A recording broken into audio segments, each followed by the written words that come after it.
Hey everyone, my name is Prranit, and I'll be talking about something called Dirac Notation, which is one of the fundamental things you need to learn to get started with quantum computing. Let's do this. But before we do that, I'm going to give you guys a quick rundown on what exactly we're working with here. So one of the main differences you're going to hear between classical and quantum computers is that classical use bits like zeros and ones, and quantum computers use qubits, which can be 0, 1, and 0 and the 1 at the same time. But what does that even mean? So to understand this, let's look at it mathematically. Physically, a qubit can be made of any quantum particle that has two distinct states. An example being a photon of light being polarized either horizontally or vertically. To represent a qubit, we use a column vector, where the top value is how much the qubit is in the 0 state, and the bottom value is how much the qubit is in the 1 state. To represent the qubit, we use the Greek letter psi.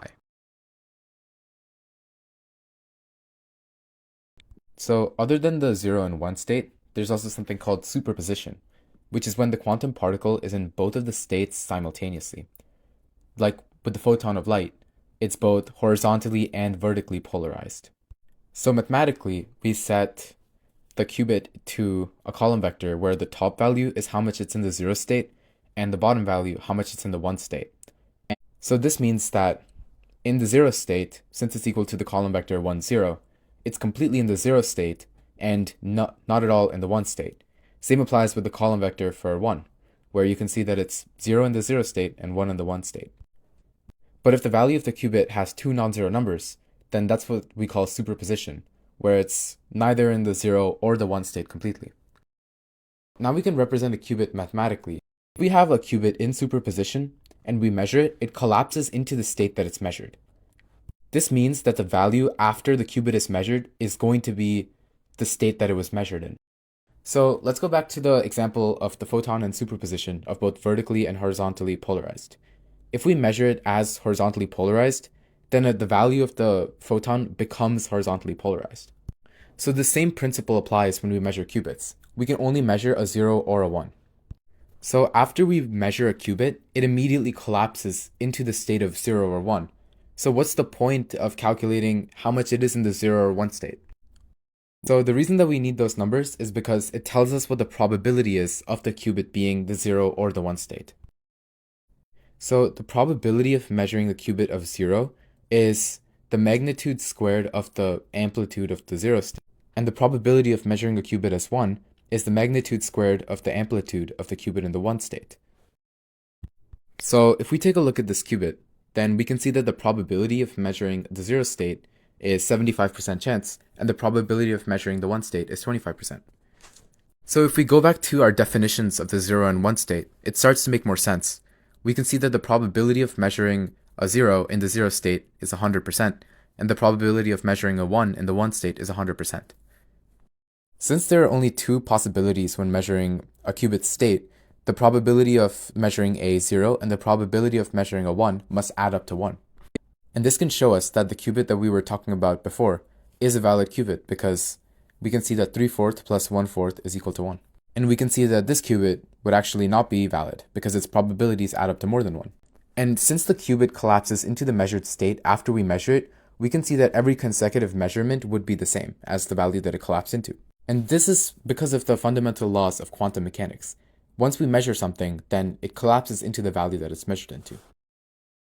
Normally, when we're working with the quantum states of a quantum computer, we don't use matrices. Instead, we use something called Dirac notation. So to demonstrate how this works, let's convert an arbitrary qubit state, alpha beta, into Dirac notation. First, let's turn the matrix into the sum of these two matrices. Now, we can factor out the alpha and the beta. Looking at the column vectors, we can see that they're the same as our 0 and 1 states. So these brackets that you see around psi, 0, and 1 are called kets. And all they tell us is that these are values in a quantum state. So to practice this, pause the video and try to convert this qubit state into Dirac notation. This notation is the conventional way to represent quantum states, because as we get more and more qubits that we're working with, it starts to become very unmanageable to do it all through matrices. To represent a qubit graphically, we can use something called the Bloch Sphere. At the top, you can see we have the 0 state, and at the bottom we have the 1 state. And you can see in the horizontal axes, we have the plus state, the minus state, the I state, and the negative I state. We'll talk about this more later when we're discussing something called phase. The closer up the qubit is when measuring a zero state, the higher probability there is of measuring a zero when it collapses. Same applies when you're looking at the one state.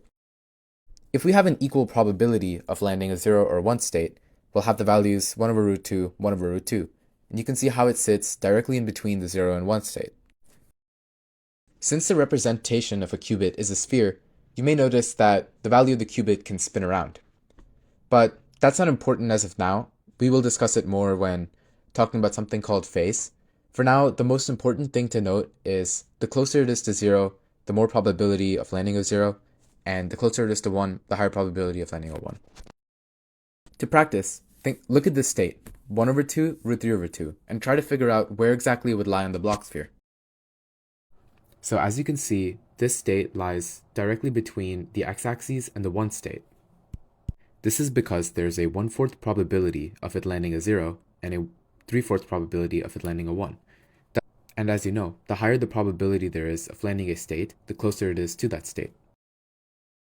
So now that we have a basic understanding of what qubits are, how we can visualize them, what exactly they mean, what we can do now is learn about how to do operations on them. So as you may know, in classical computers, we use gates to change the value of bits.